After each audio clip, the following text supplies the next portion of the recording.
In the quiet village nestled near the bustling capital of Hanyang, during the Joseon era, lived Era, a beautiful and kind-hearted servant girl. She served in the household of Judge Choi, a once prominent official whose family had fallen on harder times. Era, orphaned at a young age and sold into servitude, possessed a quiet beauty. Her gentle face often marked by a touch of melancholy. She was known for her nimble fingers and her talent for sketching, a secret passion she indulged in during her rare moments of respite. One crisp autumn evening, while gathering medicinal herbs in the sacred forest bordering the village, a place whispered to be inhabited by Gumihos and other mystical creatures, Era stumbled upon a sight that would forever alter the course of her life. There, amidst the rustling leaves and ancient trees, lay a creature of breathtaking beauty, a nine-tailed fox, its fur the color of moonlight, its eyes like molten gold. But this magnificent being was injured, a cruel hunter's trap clamped around one of its elegant paws. Fear warred with compassion in Era's heart. The tales of Gumihos were chilling, stories of seductive creatures who stole the hearts and livers of men. Yet, the creature before her was in pain, its golden eyes pleading. Overcoming her fear, Era carefully approached the fox. Speaking softly, soothingly, she worked to release the trap. The Gumiho watched her, its gaze intense, unblinking. Once freed, it gave a soft, almost human-like whimper, then turned and vanished into the deepening shadows of the forest, leaving Era alone, her heart pounding with a mixture of fear and wonder. Days turned into weeks. The incident in the forest became a vivid memory. A secret Era held close. One chilly evening, while running errands for Judge Choi, she found herself at a small, roadside inn. The air was thick with the smell of pine smoke and simmering stew. Inside, a young scholar, pale and feverish, lay huddled on a thin mat. He introduced himself, somewhat weakly as Lee Hyun, a student traveling to Hanyang for the prestigious civil service examinations. His family, he explained, had fallen from grace, and his success in the exams was their only hope. Era, her heart touched by his plight, found herself offering to help. She brought him warm broth and tended to his fever, her gentle touch and quiet concern bringing a flicker of warmth back to his pale cheeks. As he recovered, Lee Hyun, struck by Era's kindness and her hidden depths, asked her to sketch something for him, a good luck charm for his upcoming exams. Era, shy but pleased, drew a delicate image of a crane soaring towards the sun, a symbol of hope and longevity. That night, as Lee Hyun slept soundly nearby, Era found herself unable to shake the feeling of unease. The scent in the air, a faint, sweet fragrance of jasmine, strangely familiar. She'd encountered it before, in the woods. It suddenly hit her. The scholar, the Gumiho, they shared the same scent. The next morning, Lee Hyun, feeling much better, thanked Era profusely. Their eyes met, and a spark ignited between them. A connection that transcended words and social boundaries. He promised to return, successful and worthy, before continuing on his journey. Era watched him go, her heart filled with a mixture of longing and a burgeoning, forbidden hope. Before Lee Hyun had left, Era had been unusually bold. She had asked to spend the night with him. Lee Hyun, already captivated by her, accepted, stunned. That night was filled with a burning passion that took them both by surprise. Era had never experienced pleasure like that before. The memories of his touches, his kisses lingered long after he had been gone. Lee Hyun's departure left a void in Era's quiet life. She continued her duties. But her thoughts were often with the scholar, her fingers itching to sketch his face, to capture the intensity of his gaze. She found herself replaying the intimate moments of that last night, a blush rising to her face, a delicious tingling in her very core. Meanwhile, within the Choi household, tension simmered. Choi Min-jae, the judge's spoiled and arrogant nephew, had always looked down upon Era. He saw her as nothing more than a servant, a convenient target for his petty cruelties. He also harbored ambitions of his own, hoping to secure a government position through his uncle's influence, though he lacked the dedication and intellect required. He secretly despised the idea of anyone lower class achieving success, anyone like Yi Hyun. One day, while rummaging through Judge Choi's study for some trivial item, Era stumbled upon a hidden compartment in an old chest. Inside, she found a scroll containing a beautifully written poem. It was old, the ink faded, but the words resonated with a strange familiarity. It spoke of themes that echoed the rumors of the upcoming examination topics: governance, justice, and the balance of power. This wasn't the direct answer, but a profound allegory that, if understood correctly, would give a significant advantage. Knowing Yi Hyun's struggles, and remembering her promise, Era carefully wrapped the scroll with a piece of plain cloth, preparing to send it to him. As fate would have it, Era crossed paths with Shim, the village matchmaker, a woman known for her sharp eyes and even sharper tongue. Seeing the carefully wrapped package, and knowing of Era's encounter with the scholar, Shim subtly hinted at the importance of supporting Yi Hyun's success. She planted a seed of hope, suggesting that a favorable outcome for Yi Hyun could change Era's life as well. Era, emboldened by this veiled encouragement, and driven by the undeniable fire that Yi Hyun had ignited within her, entrusted the package to a traveling merchant heading towards Hanyang, with strict instructions to deliver it to Yi Hyun at the examination hall. Meanwhile, Yi Hyun, having arrived in Hanyang, found himself overwhelmed by the sheer scale and intensity of the competition. Hundreds of aspiring scholars, all vying for a limited number of coveted positions, filled the examination grounds. Doubts gnawed at him. He remembered Era's kind face, her gentle touch, the exquisite drawing she had given him, and the intoxicating night they'd spent together. He clung to these memories, drawing strength from them. Just as his anxiety reached its peak, a harried merchant approached him, handing him a small, cloth-wrapped package. Inside, he found the scroll. As he read the poem, a slow smile spread across his face. He recognized the style, the subtle allusions to the very questions posed in the examination. It was a stroke of incredible luck, a guiding hand reaching out to him across the miles. The allegorical poem was obscure, but his keen mind, and the connection to the crane in Era's drawing, unlocked its secret. Fueled by this newfound knowledge and renewed hope, Yi Hyun wrote with a clarity and brilliance that astonished even himself. He poured his heart and soul into his essays, his words flowing like a river, guided by the wisdom hidden within the poem and Era's unwavering belief in him. His performance stood out amongst the crowd, and the examiners, some with jaded, skeptical eyes, looked twice. The words seemed imbued with some deeper magic, and not only answered the presented questions, but presented visionary solutions. The days following the examination were a blur of anticipation and anxiety. Finally, the results were announced. To the astonishment of many, Yi Hyun, the unknown scholar from a fallen family, had achieved the highest score, earning the coveted title of Jangwon, the top scholar. He was immediately summoned before the king, who, impressed by his intellect and vision, praised him lavishly. News of Yi Hyun's triumph reached the small village, carried by the very winds, it seemed.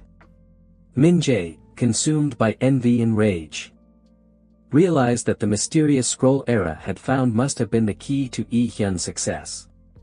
He remembered his uncle, Judge Choi, frantically searching for a missing document, a poem he had painstakingly crafted based on leaked information, intended for Min Jae's own use. Min Jae, of course, had dismissed it, preferring to rely on bribery and connections rather than actual study. Fueling his rage was Young Hee, the Kizaeng. She had seen Yi Hyun in the capital, and had fallen for his charms. However, he had gently rejected her advances, speaking of a woman he held dear in his heart. Piecing together rumors and gossip, Young Hee correctly concluded that this woman was Era. Her jealousy, sharp and venomous, blended perfectly with Min Jae's fury.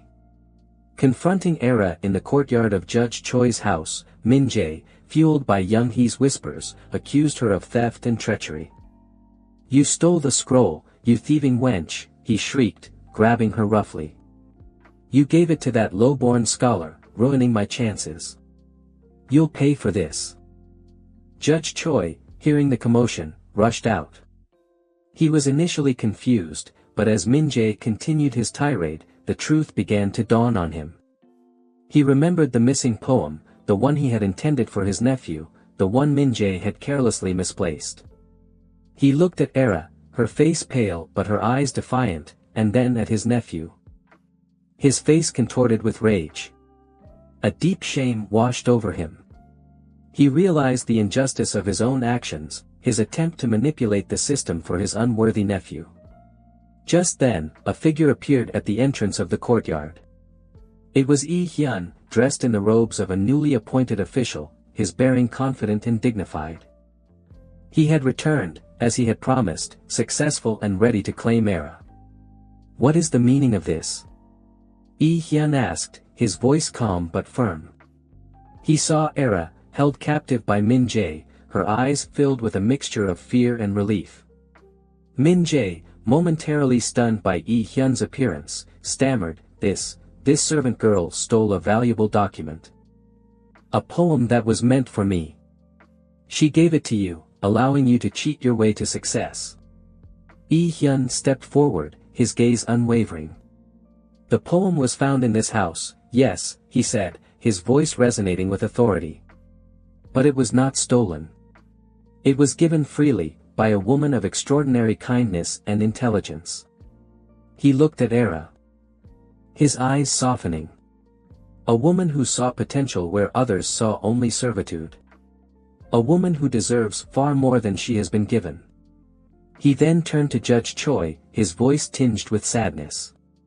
"Sir, I understand your desire to help your nephew. But true success comes not from deceit, but from hard work and merit. The poem was a guide. Yes, but it was my understanding, my own effort, that earned me my position." He paused, letting his words sink in. "And it was Era's generosity that gave me that opportunity." Judge Choi, his face etched with remorse, finally understood the depth of his mistake. He had favored his arrogant, undeserving nephew over a truly exceptional young woman. He had allowed prejudice and tradition to blind him to Era's worth and Lee Hyun's genuine talent. He released Min Jae's grip on Era, his hand trembling. "Min Jae," he said, his voice heavy with regret, "you have disgraced yourself and this family. Your accusations are baseless. Era acted with honor, while you sought only to gain through deceit." He turned to Lee Hyun. Bowing his head slightly. "Scholar Yi, I apologize for my nephew's behavior and for my own misguided actions. You have earned your success, and Era has earned my respect." Young Hee, seeing her schemes crumble, tried to slink away, but Lee Hyun stopped her with a sharp look. "Kizaing Young Hee," he said, his voice cold. "Your jealousy has led you to participate in a grave injustice. Remember this lesson, true beauty lies not just in appearance, but in the goodness of one's heart." Min Jae, stripped of his arrogance and exposed for his deceit, hung his head in shame. He had lost everything, his chance at a position, his uncle's favor. And any shred of respect he might have once possessed. Lee Hyun then turned to Era, his eyes filled with warmth and love. He took her hand, his touch gentle but firm. "Era," he said, his voice soft but clear, "I have come back for you, as I promised." He then revealed the truth, a truth Era had already suspected. "The creature you saved in the forest," he said. "It was me. I am a Gumiho, destined to live for centuries. But my heart, my human heart, belongs to you." Era, though initially startled, was not afraid. She had sensed his true nature, the connection that bound them together. She had seen the goodness in his eyes, the kindness in his actions. She looked at him, her own eyes shining with love and acceptance. Judge Choi, witnessing this extraordinary scene, felt a sense of peace and resolution. He had been given a second chance, a chance to right his wrongs. He stepped forward, offering his blessing. "Era," he said, his voice filled with genuine affection, "You have been like a daughter to me. And Yi Hyun, you have proven yourself to be a man of honor. I give you my blessing to be together." And so, Era and Yi Hyun, the servant girl and the Gumiho scholar, were united. Their love, born of kindness, compassion, and a shared destiny, transcended the barriers of social class and the prejudices of the world. They lived a long and fulfilling life together, Yi Hyun serving as a wise and just official. Guided by Era's unwavering support and her deep understanding of the human heart. Their tale became a legend, a testament to the power of love, the importance of second chances, and the enduring magic that can be found even in the most unexpected of places. The intimate bond between Era and Yi Hyun, forged in secret and strengthened by adversity, was a constant source of joy and passion throughout their lives, a fiery testament to their enduring love. Their wedding was a simple yet beautiful affair, held in the courtyard of Judge Choi's house, now filled with genuine warmth and joy instead of the stifling air of social hierarchy. The villagers, initially whispering about the unusual union, soon came to admire the couple, recognizing the strength of their bond and the positive influence they had on the community. Era, no longer a servant but a respected woman, continued to use her intelligence and compassion to help those in need, while Yi Hyun, guided by her wisdom, became known for his fair and just rulings.